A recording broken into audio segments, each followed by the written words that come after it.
Well, hello again. Nice to see you. I'm really proud. I've always been proud of the work we're doing, but lately I don't know, like one after another, like really cool, really exceptional, unique builds and color and material choices. But this, are you kidding me? This obviously is a Derelict. This is Bronco number 104 from Icon. Obviously, it's built in the Derelict style. It's a 1969. And just the patina, baby, is so good. And like no rust. I was shocked how good this body was when we tore it apart. And I don't know, it just got a great vibe. And yes, it's blue yet again. I'm not going to apologize for that, though. Like, I'm totally cool with that. So let's talk about this truck. So, have you ever seen bumperettes on a Bronco? I was noticing that, and I was like, I don't remember the last Bronco we had that had bumperettes. But they're kind of cool. Somehow they survived all these years. They're in really good shape. This truck, I believe, was owned by the same family for decades. And it's cool. The guy used one of those old, like, plastic impression, like library marker thingamajiggers, and they're everywhere on the truck, but there's one under the hood that we cannot decipher what the heck he's trying to remember or say. I don't know, may have been miles or valve lash. But then on the driver's door jamb, there's a whole bunch, like when the engine was rebuilt in '85 and oil changes and stuff. I like seeing that. You remember the Roadster Bronco Derelict we did years ago, the one we shot with the wild horses? That one had the similar sort of detail to it, and it was actually in pencil, and somehow last in the engine bay the guy had written down all his service notes. Same with my DeSoto station wagon. That has the old like oil change stickers in the door. And when we see stuff like that on a Derelict, it's holy grail. Do not mess with that. Just saying, you got to leave it alone, honor the history. It's what it's all about. So obviously, original with the side trim package, which is kind of cool, and typical Bronco for filling your gas tank, barfing fuel down the side of the trucks. So obviously this truck was fairly highly optioned, and it came with the V8, and it came with the Ranger package, and it came with the dual tanks. We are single tanks engineered that it's bigger than the dual tanks combined, so heck with it. We don't have room for a dual tank, but I didn't want to faux the patina. So we just capped off that fuel filler neck on the inside, and you can hide your spare key in there when you're surfing. At least that's what I would do.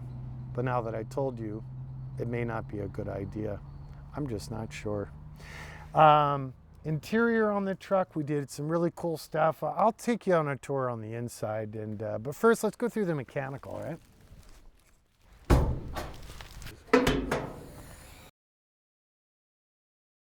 So obviously we're featuring our beloved current gen Coyote aluminum 5-liter fuel injected V8, about, I don't know, 440 or thereabouts horse. I'm torn on these engine covers. Personally, I think they're really ugly. But at the same time, you take them off, the engine looks, I don't know, uglier, and not like in a cool mechanical industrial way, but like in a plastic fantastic way. So for now, I'm running them. I notice a lot of builders just don't bother and rip them off. Speaking of things other builders don't bother about, that drives me crazy. I admit I do it on the Thriftmaster, but we're re-engineering the fit so that we don't. Especially on a 4-wheel drive vehicle, and you see these like 6-digit builds, and they run like a plastic plenum to an open K&N filter or whatever filter. Like on the trail in dust and dirt, that's a disaster waiting to happen. So we take a lot of time to engineer and manufacture a proper intake plenum and air box that isolates for a cold air filtered intake point. And it runs the factory Mustang air filter. You can upgrade to the K&N if you want, whatever. But the point is, you really don't want to be sucking engine air in the hot engine bay, and you don't want the element exposed to dust. All right, forgive my rant. Partying on. Obviously, the sport brake package made by our friends at Brembo. So 6-pot front calipers, 4-pot rear with standalone mechanical parking brake calipers. We run a Hydro Boost system. I think I've explained it in the past, but if y'all are new to the channel, instead of relying on an engine vacuum for power assist, what this does is it ties into your power steering pump and uses the hydraulic pressure for the power assist. You get way better stopping power. You get a really nice pedal feedback. And when they first hit the market, they felt weird and synthetic. They were actually originally engineered for 18-wheelers, but over time they started to adapt and develop them for custom car world, thank goodness. The other thing is getting your engine heat out of the engine bay as quick as possible. So we craft our own inner fenders.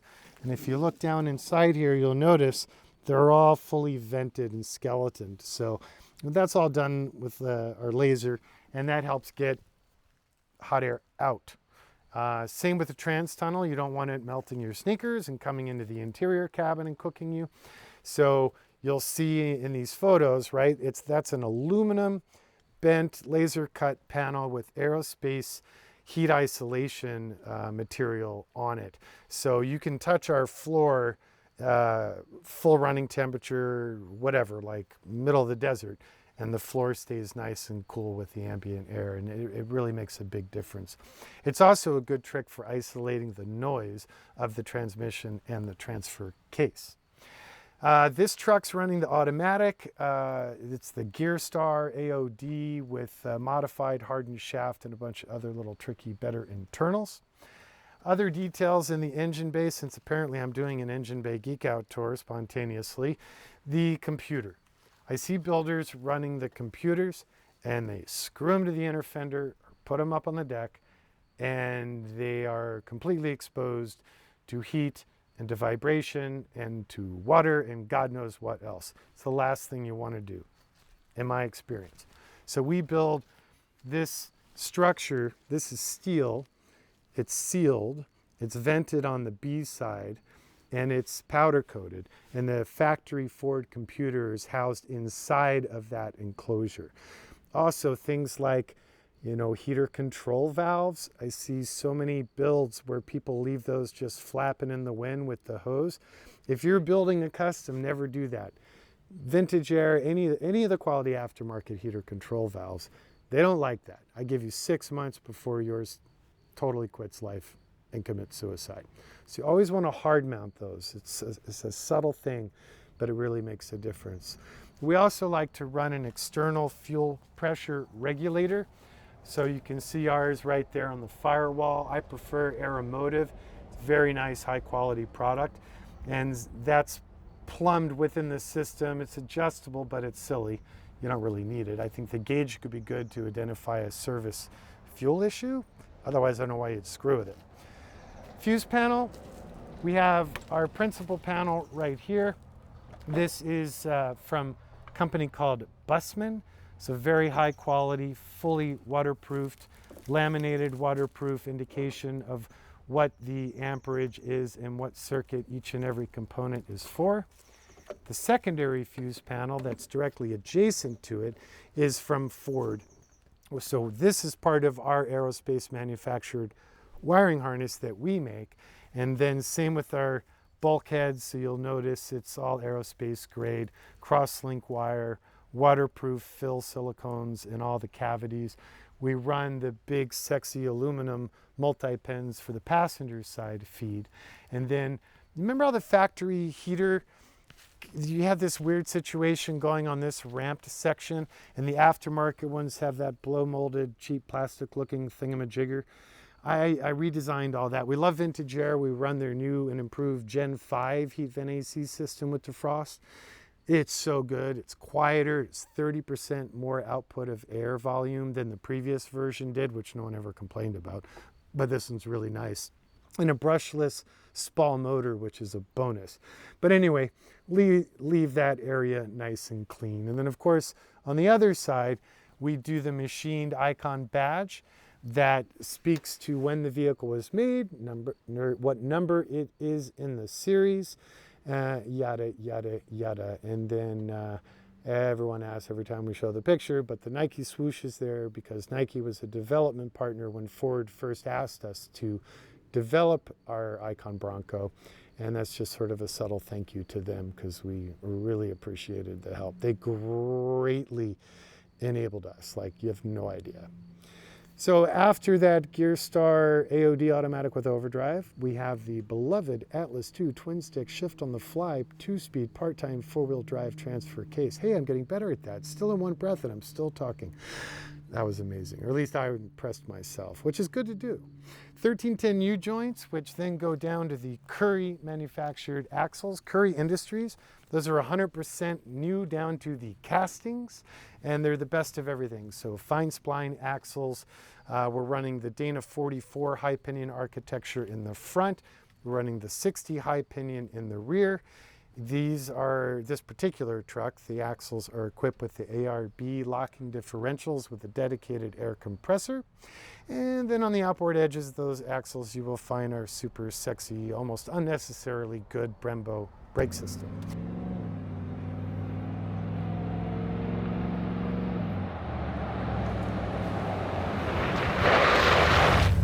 Wheels on this truck, little faux patina action, I will admit, on the hubcaps and on the wheels, but these are the Icon forged aluminum old school wheels. Hubcaps are what we run on all the old schools, but we chemically etch them when we're doing the specifically the Derelicts, because they just jump the shark if they were all bright and fancy. This client has become a good friend. This is, I believe, his 6th Icon Bronco, which might be the record. Pretty cool. Wish I could elaborate and tell you the entire story.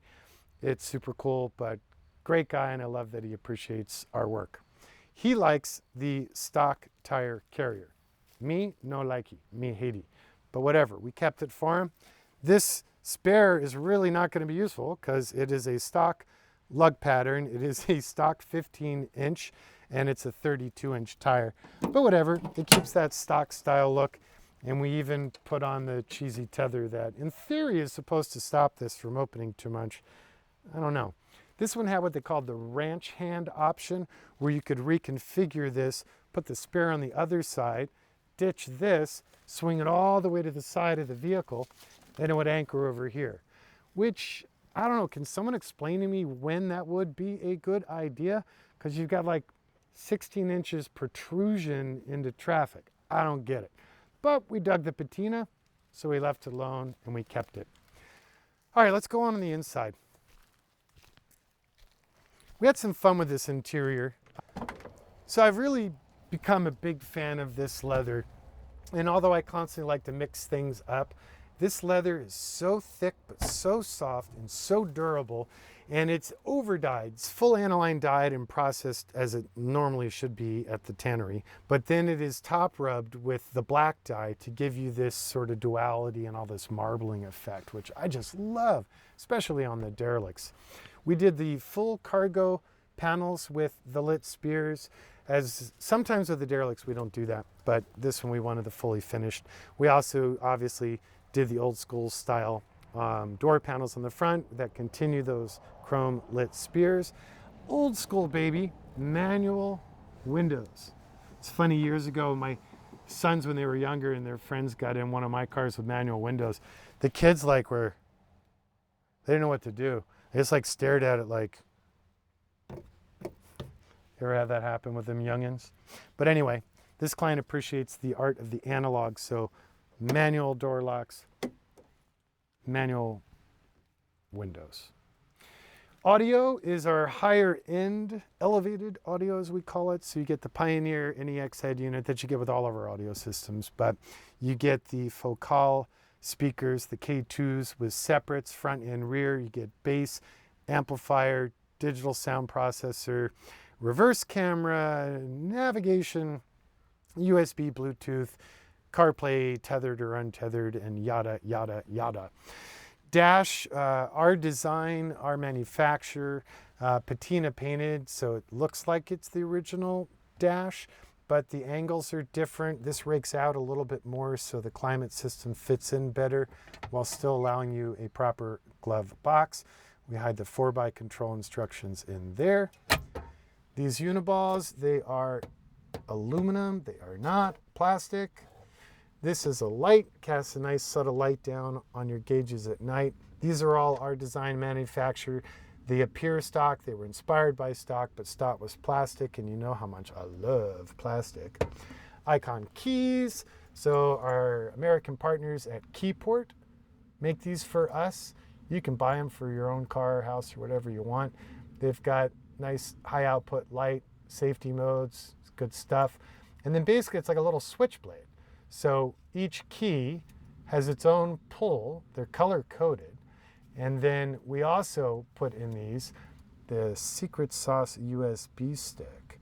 So this has all your carrier and feeding instructions, full electrical wiring diagram, PDF manuals from every supplier, as well as a general sort of owner's manual, care and feeding notes. I wonder if anyone's ever read it. But this is very good for service because any technician with half a brain and a computer can plug this in and learn everything they're going to need to learn, all the way through to the part numbers for all the service components that you might need. We did heated seats in this truck, so that's our usual carbon fiber blankets, 2 stages. Those controls go in the Icon powder-coated stainless steel center console flanking the audio.